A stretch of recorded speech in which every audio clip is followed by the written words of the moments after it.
Many of you may know me as a Toyota guy, some of you know me as a Volvo guy, but I will never deny that the GMT800 series of trucks and SUVs is probably one of the greatest things to happen to the existence of this earth. For over 20 years, this Tahoe and many others like it have served American families without skipping a beat. Let's see what makes GM's early to mid 2000s SUVs so great.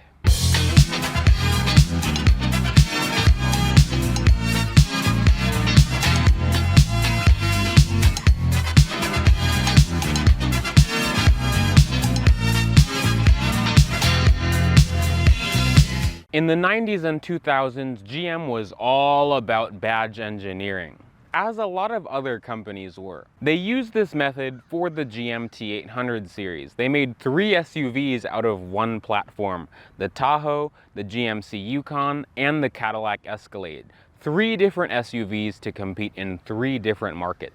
This Tahoe in particular is driven by my friend Julian. It's a 2002 Tahoe LT in black. It's also been in Julian's family since day one, which makes it a childhood OG, which is kind of why I also have a soft spot for it. It's sitting at about 182,000 miles, and honestly to me, it's in pretty good shape still. These were pretty hot stuff back in the day, just like the Sequoia that was brand new, the Ford Expedition, all those full-size SUVs. But if you wanted a base Tahoe in 2002, you'd be paying about $32,000. This one, because it has options on it like the G80 rear locker, leather, OnStar, and a few other bits and bobs on the inside and outside, would bring the MSRP of this LT to about $35,000.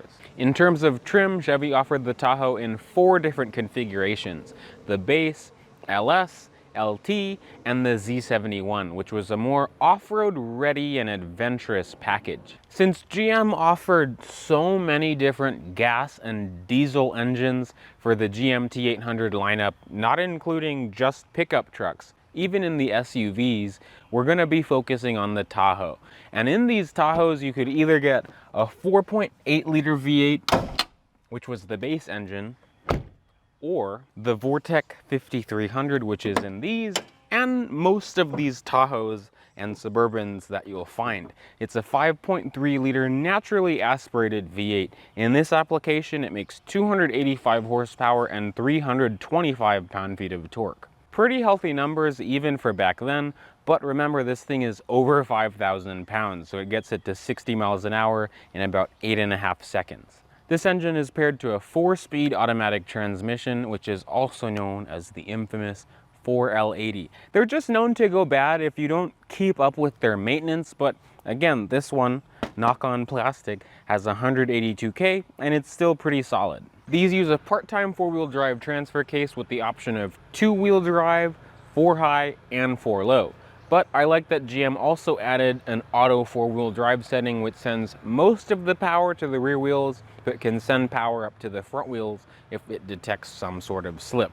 This one also has the G80 automatic locking rear locker, which acts like a limited slip rear diff, but it actually locks up.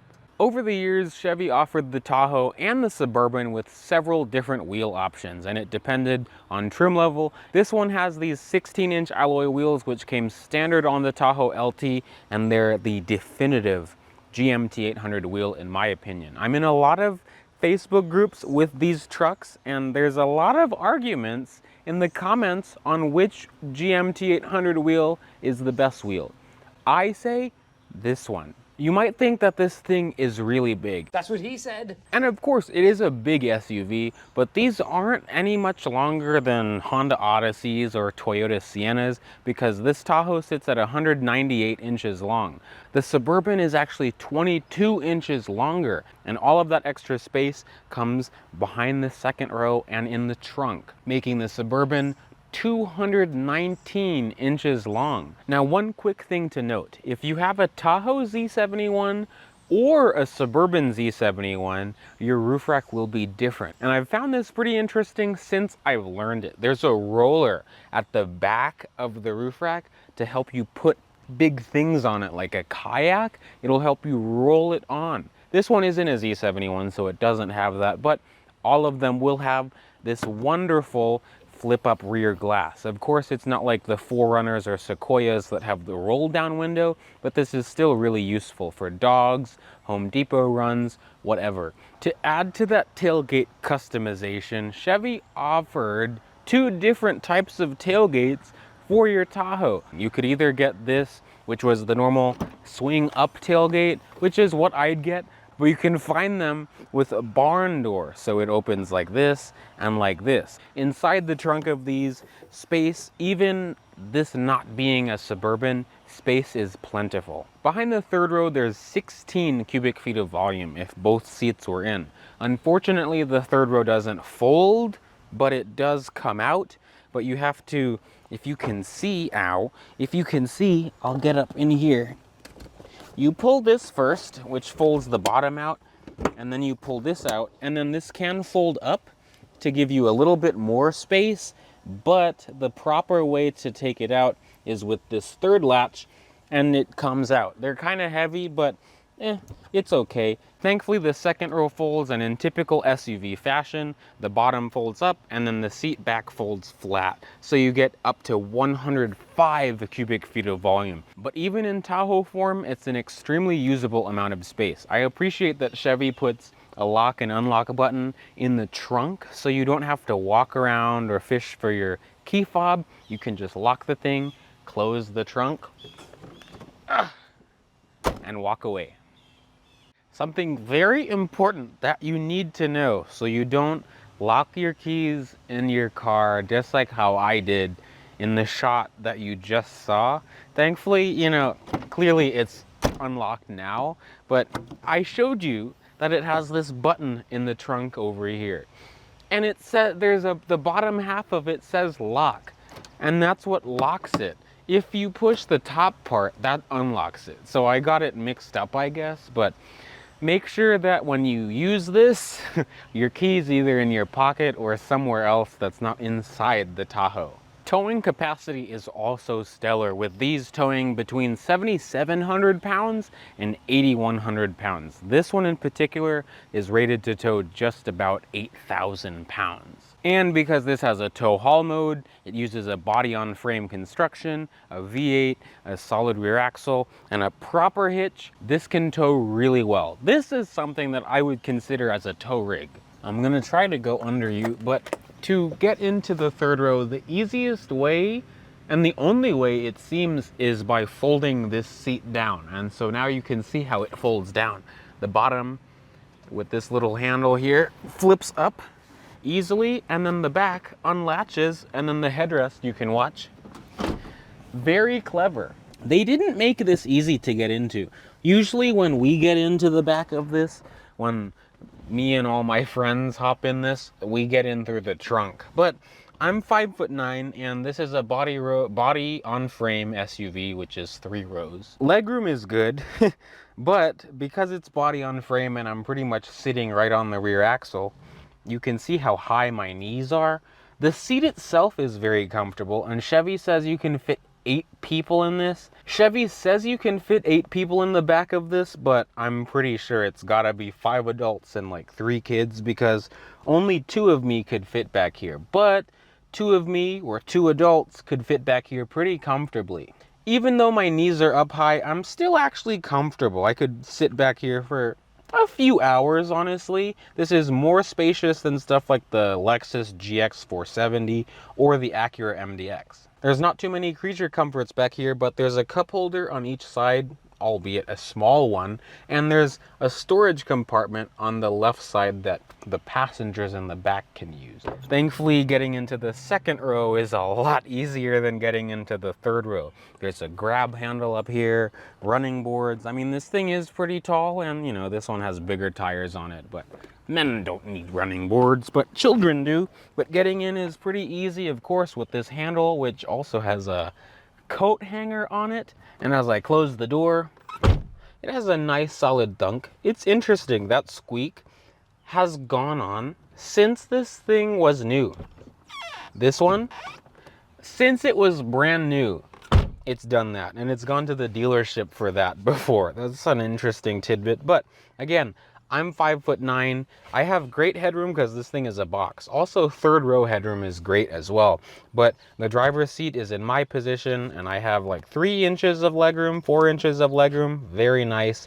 And I can fit my feet under the seat, not all the way, but pretty comfortably. This one features the gray leather interior because it's a more loaded LT. There's also this trick center console and armrest, which I almost thought, like at this point, I thought it was a booster seat, but it's actually a really wide armrest. You can still use the armrest with some storage in the middle and 2 cup holders. They are shallow, but I'm glad that there are some cup holders back here. There's also 2 cup holders behind this center console as well, which are smaller but still shallow. The early 2000s cup holders were all shallow. But on top of these 2 cup holders are audio controls, and they're for the rear seat passengers if they have headphones in. I've never used it in this one myself, but you could listen to the radio or a cassette tape or a CD back in the day. That's some luxury. There's also a 12-volt power outlet on the back side of the center console as well. I like that that's there. I'm excited to get in this seat because then I get to drive this again. I really love driving this, but getting in the front seat is an easy feat as well. The only thing that I'm surprised to not see, and it's not uncommon in the car world at all really, but no grab handle here or here. If you're a shorter person, a little bit difficult to get into, but I would still buy one. But of course, no push button start, so we put the traditional key in.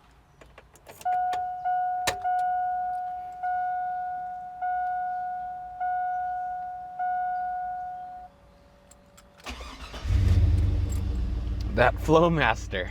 Now it sounds really good, but I'm gonna shut it off because you probably won't be able to hear me, or you'd get distracted by the idle, like how I would. I've always liked the interior of these. It's a little bit more civilized than the GMT800's interior, a little bit more luxurious, but this is the Tahoe still, and Chevy makes you know that because this is all plastic. The grab handle is actually vinyl material, but everything else that you'll feel is plastic, and it's trucky. But that doesn't bother me because it's not like these new $80, $90 to $100,000 SUVs. One of the 90s elements of this is the steering wheel, the 4-spoked leather wrap steering wheel. It's very thin to the hand. It really feels like old GM. And the horn, it has a mailman-like horn, and I think that might be the actual horn on this. The headlight switch isn't on the column, it's actually on the dash, but the headlights are automatic. The wipers aren't though, but the wiper stock is actually in one piece with the turn signal stock. You rotate it for the wipers. I find it interesting on these that the washer sprayer is actually built into the wiper blade, well, the wiper arm itself. The gauges themselves are also pretty simple as well. Very trucky though, because John Davis would be proud. It has a voltmeter, an oil pressure gauge, and a coolant temperature gauge. There's not that much else, but they're very clear and very easy to read as well. There's a little information screen in the very left of the cluster which can show basic warning codes and messages, but nothing else, not a trip computer. As we move to the center, you can see the head unit in this. It has a CD player, but this has a cassette player as well. The later years had an actual double DIN head unit, which you could fit actual radios that support Apple CarPlay or Android Auto to make your Tahoe feel a little bit more modern, but this one has that weird 1.5 DIN unit. Underneath the head unit are the climate controls for the front passengers. Now it's single zone for the front. It's very simple, very easy. I like that it's just 3 normal dials. This one also has OnStar, which was a subscription service that could call emergency centers and also give you directions. One of the many aspects that make this thing feel like a truck are the amount of cigarette lighters and outlets in here. There's 3 underneath the climate control, and there's also an ashtray, which is easy to pull out, but you know, just like in my vehicles, the ashtray is a coin holder. Underneath all that is the tape deck, and if you're low budget, one of those cassette to aux adapters works very well. Underneath that is some storage as well, and there's 2 cup holders which are okay, and there's a little cubby that lets you keep a 10 mil, because we lose all those all the time. Since this thing is so wide, this has armrests, which are leather that fold down, way more comfortable than this center console right here, which has a nice tray that you could put. Back in the day, I don't know what you'd put here, but I put my phone here sometimes. And the center console opens facing the driver, which is nice. There's a lot of customization in here. There's coin holders, and the console itself is actually pretty deep as well. I now wanted to mention one of the best things about the interiors of these. Every GMT800 will have wonderful seats. Even if they're cloth, they're still nice. But again, this one has the leather, which you sink into. It's literally like sitting in a couch. I would say the Jeep WJ's seats are neck on neck with these Tahoe seats. The driver's seat offers two-person memory for the seat and also the mirrors, but the steering column is manually telescoping. Well, yeah, just manually tilting, not telescoping. I got that backwards. But really, I could talk about the seats all day long. Anyone that knows these trucks knows how good the seats are. They're also heated, two-stage heated for the driver and passenger side seat as well. In terms of other creature comforts, there's an auto-dimming review mirror with a compass and a thermometer on it. There's also garage door home link, and the visors are actually pretty clever as well. If we fold it down, of course, it has a vanity mirror in it, but the lights inside can actually adjust. You can adjust the brightness of them. I've seen that in other GMs, but I always find that pretty interesting. But it doesn't end there. There's a little pocket that you can stuff things in, but if you fold it out, it doesn't slide out, but there's this little extension, which is really crazy. This makes it really nice. You can get the sun in every angle, and also flip this one down here. So you have ultimate sun blockage. This one doesn't have a sunroof, but I'm pretty sure you could get a sunroof on one of these. I'm not exactly sure if you could get it in O2, but I'm sure there's someone that knows in the comments. I really like cars with column shifters, but driving this thing, I drive this thing semi-regularly, and every time I drive it, I have a good time. First impressions for many may be that this thing is pretty big, which it is, and you know, it's long and it's a wide vehicle as well, but I don't know, in perspective it's not that huge. You know, these already take bumps very well, big bumps, little bumps, you name it, but of course, because this has bigger tires on it, it takes them even better. It's not going to be like a Lincoln or Mercedes, but the ride is actually pretty good. Throttle response is great too, because this has a mechanical throttle. That's just like one of the many reasons I like these. It's nice, even on bumps, this doesn't rattle that much. Most of the rattles are from things that are actually inside, but the materials in here don't rattle. It don't really clink around. One thing I do realize is that the steering will probably vary depending on what you're driving, because on this, there is quite a bit of, you know, nothing. Well, it does move, but you know, there's nothing, and then it takes more input to turn it. But it's actually pretty nimble because it's a short wheelbase. It's a relatively short wheelbase, and the steering has a nice feel to it, nice weight to it, but it makes it very easy to toss around for something being this big. Now that we're on this main road, we're gonna see how the 5.3 is.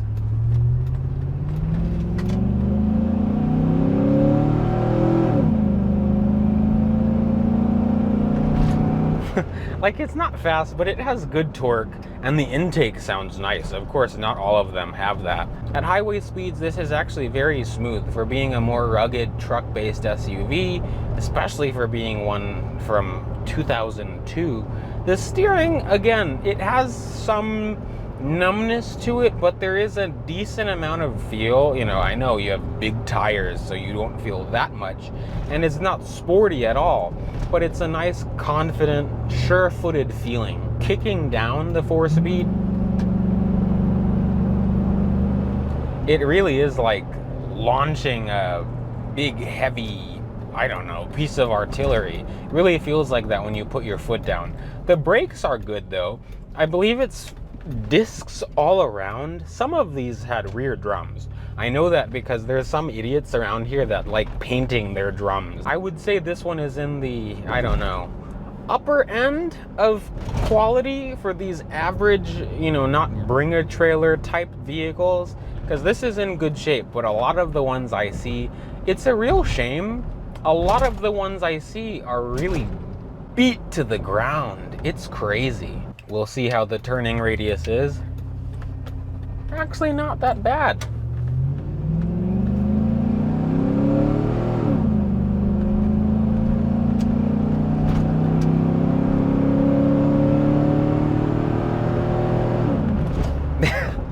It sounds good. It sounds good. You know, you're really making it work, and it really sounds like that because it's not fast. I was only doing 50. Let's see. When you're normally accelerating, the engine puts its power down pretty smoothly. Holy shit! I almost saw a bad crash, so that was worth the demonetization for that 1 second. Idiot Corolla just like almost got T-boned in front of 3 people. I'm keeping that in. Sadly, you couldn't see it. But yeah, this thing drives well. When you're normally accelerating, like I was gonna say, it does fine. Like the engine puts its power down well, the transmission shifts pretty well as well, but you do feel the shifts. It feels trucky, but not in a bad way at all. At the end of the day, I still think, and I've thought this for a long time, that these are well worth the investment. Of course, they're not worth a lot of money, so they're kind of easy to pick up. And I really mean this. If you're looking at one of these, there is no reason to not go after it, unless if it's in bad shape. But just these Tahoes in general are such good SUVs. Let me know in the comments if you have one of these yourself and how it's treated you. The GMT800 community, especially on my channel, has been pretty cool. So I'm looking forward to seeing you guys down there. But thank you all for watching, liking, commenting, and subscribing. And for those that dislike, thank you for disliking as well. But I'll see you guys in the next video. Bye, peeps.